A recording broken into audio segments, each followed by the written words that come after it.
The desert at night is never silent. Wind claws at the Joshua trees, the sand crunches underfoot, and coyotes echo their hunger into the void.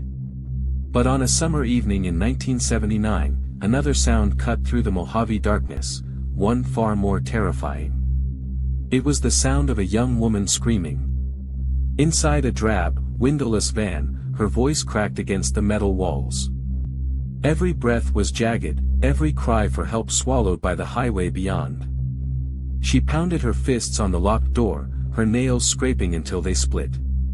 A hand clamped over her mouth, followed by the unmistakable click of a pair of pliers being opened and shut, as if to say, "Your body is now a tool to us." That van was known as Murder Mac. And the men inside it, Lawrence Bittaker and Roy Norris, were about to etch themselves into the darkest pages of American crime. But before we get lost inside their sadistic toolbox, let's step back. Welcome to the Crime Ledger, where every page reveals a mystery. Before we dive in, write in the comment section where you are watching from, and if you are a true crime lover, don't forget to like, subscribe, and turn on the bell icon, so you will never miss the next true crime stories. Because stories like this don't begin with monsters in a van. They begin with ordinary lives. With victims who had futures. With families who never thought goodbye would mean forever. One of those was Lucinda Cindy Schaefer, a 16-year-old high school student from Torrance, California. Cindy was the kind of teenager who radiated calm confidence. Church choir, good grades, the kind of daughter any parent trusted to walk home on her own. That trust would prove devastating. On June 24, 1979, Cindy left a church youth meeting just after 9 p.m. She carried nothing more than her Bible, her smile, and plans to study for a test the next morning. She never made it home. On a lonely stretch of the Pacific Coast Highway, a van pulled alongside her. The driver leaned over, asking if she wanted a ride. She shook her head. She kept walking. She had no way of knowing the men inside weren't strangers at all. They had been circling this very area for weeks, practicing, watching, planning. When she refused, the van pulled ahead and parked. Cindy walked by. That was when Roy Norris jumped out. He grabbed her, wrestled her into the vehicle, and slammed the door shut. Inside, Lawrence Bittaker smiled. He reached for his tools. And for Cindy, the nightmare began. What followed that night was so brutal, so calculated, that even hardened detectives years later said the details would haunt them forever.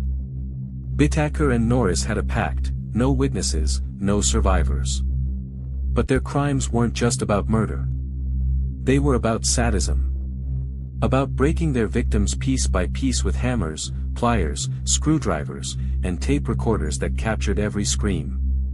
Cindy was their first. And she would not be their last. By the summer of 1979, Southern California would become the hunting ground for two men who looked ordinary but carried within them a hunger for cruelty.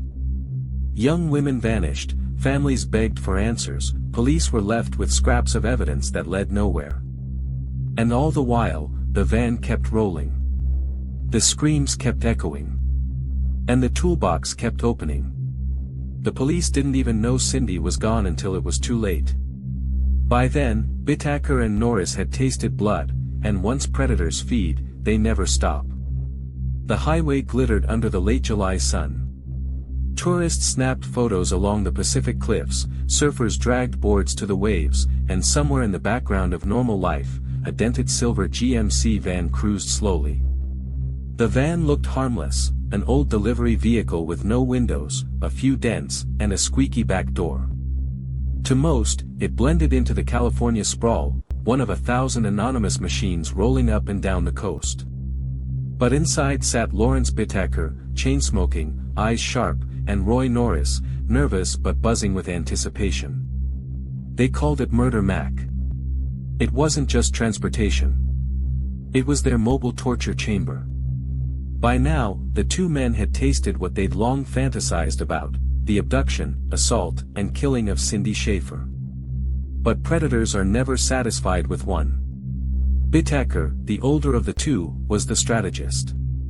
He was cold, methodical, the one who bought the van, who carried the tape recorder, who insisted they rehearse excuses if pulled over. Norris, the younger, was the muscle. He had the impulsiveness, the appetite for chaos, and the willingness to do what needed doing when Bittaker ordered it. Their pact was simple: one girl each month, every month, until they decided to stop, or until they were caught. Andrea Hall was 18, a bright-eyed waitress with a free spirit. On that summer day, she was hitchhiking near Redondo Beach, hoping to catch a ride home after visiting a friend. Hitchhiking was common then. California was full of travelers with outstretched thumbs, chasing beaches, concerts, or just the breeze. When the van slowed beside her, Andrea climbed in without suspicion. Inside, the mood shifted instantly. Bittaker drove north, his knuckles tight on the wheel, while Norris forced Andrea into the back. She realized too late there were no windows, no way out.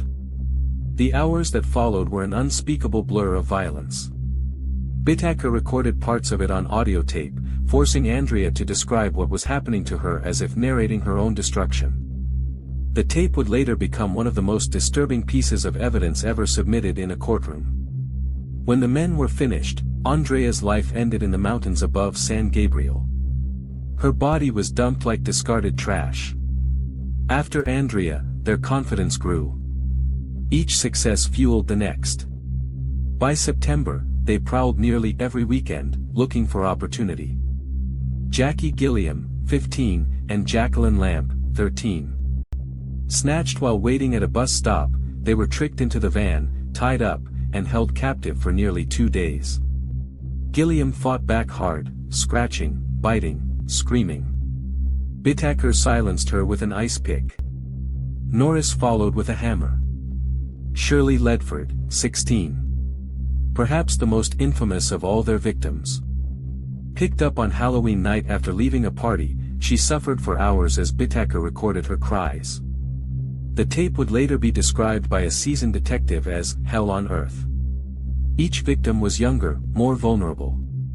Each death was more violent than the last. And the van kept rolling. But with sadists, loyalty is fragile. By November, Norris began to unravel. The nightmares, the paranoia, he wasn't as cold as Bittaker. He drank more, talked too much, and eventually bragged about their crimes to an old prison acquaintance. That acquaintance, horrified, went to the police. But here's the catch: at first, no one believed him. There were no bodies. No crime scenes. Just whispers about a van, a tape recorder, and a pair of ex-cons who liked to cruise the highways. Without evidence, detectives were chasing shadows. Until one day, the shadows screamed back. Police received something so shocking, so bone-chilling, that even the hardest investigator would later admit it made him sick to his core. Detective Paul Bynum had seen a lot in his years on the force. Robberies. Shootings. Domestic carnage. But nothing prepared him for the whispers he heard in November 1979 about 2 ex-cons driving a windowless van. The informant was shaky, almost rambling. He claimed that Roy Norris, a man he'd served time with, had confessed to him. Not just bragging, but with detail, names of girls, dates, even methods. At first, it sounded like prison boasting. Exaggerations. But then the man said one word that made Bynum's blood run cold. Tape. According to Norris, he and his partner recorded everything. The LAPD and Torrance police teamed up, pooling every missing persons report involving teenage girls over the last 6 months. One by one, faces emerged: Cindy Schaefer, Andrea Hall, Gilliam, Jacqueline Lamp, Shirley Ledford. 5 girls. All gone. Each case had been isolated. Different cities. Different circumstances. But now detectives began to see a terrible pattern: the same age range, the same window of time, the same phantom van reported circling neighborhoods.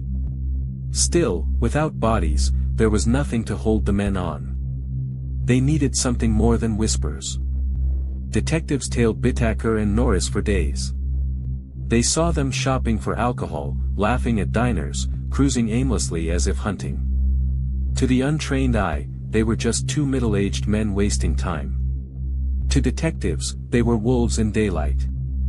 On November 20th, police finally arrested Norris on a parole violation. When they brought him in for questioning, the room turned icy. At first, he denied everything. Then, slowly, cracks formed. He admitted there were girls.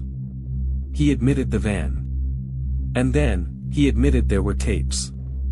Bittaker, meanwhile, remained calm, smug, almost entertained. He told detectives nothing.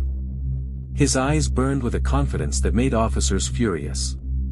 When investigators finally laid hands on the cassette, they weren't ready for what it contained. It was the last recorded moments of Shirley Ledford. Detectives pressed play, and the room filled with sound. Not music. Not silence. But a girl screaming, begging for mercy, while two men laughed. The metallic snap of pliers. The thud of a hammer. The commanding bark of Bittaker's voice telling her to scream louder. Seasoned officers left the room in tears. One detective later said, "That tape is the closest thing to hell I ever want to hear."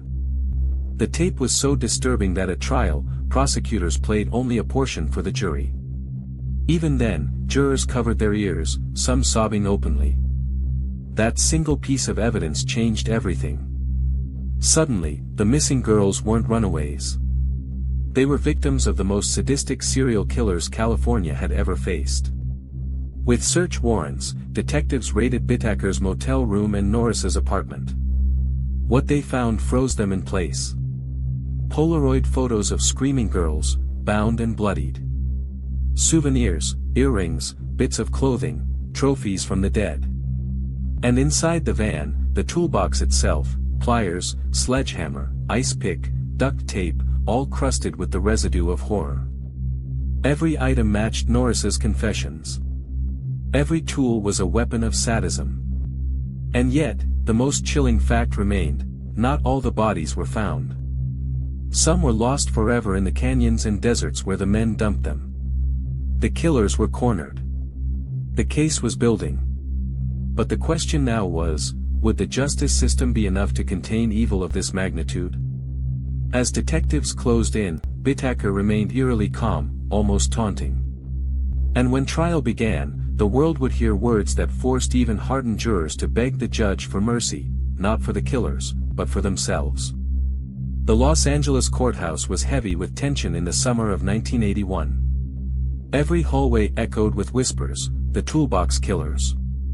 Reporters swarmed, sketch artists sharpened pencils, and families of the missing sat with grief carved into their faces. At the center of it all sat Lawrence Bittaker, unflinching, eyes sharp behind his glasses. To his right, Roy Norris, quieter now, head down, his nerves cracked open by months of interrogation. The trial wasn't just about murder. It was about sadism, the kind that made hardened detectives gag and jurors beg to leave the room. Prosecutors laid out the case like a grim diary.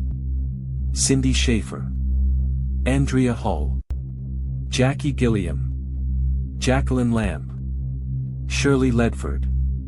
Each name a chapter. Each chapter a nightmare. The evidence was overwhelming. Norris, in a desperate attempt to save himself from the death penalty, testified against Bittaker in chilling detail. He described how they prowled the highways, how they selected victims, how Bittaker relished the power of the pliers and the hammer. And then came the tape. Only a few minutes were played in court. But that was enough.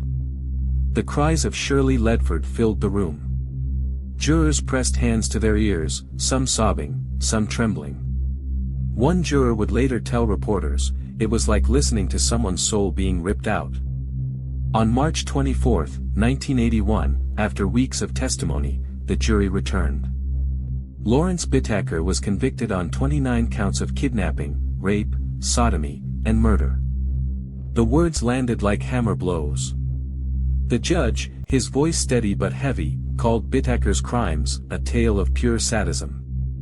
He sentenced him to death in the gas chamber at San Quentin.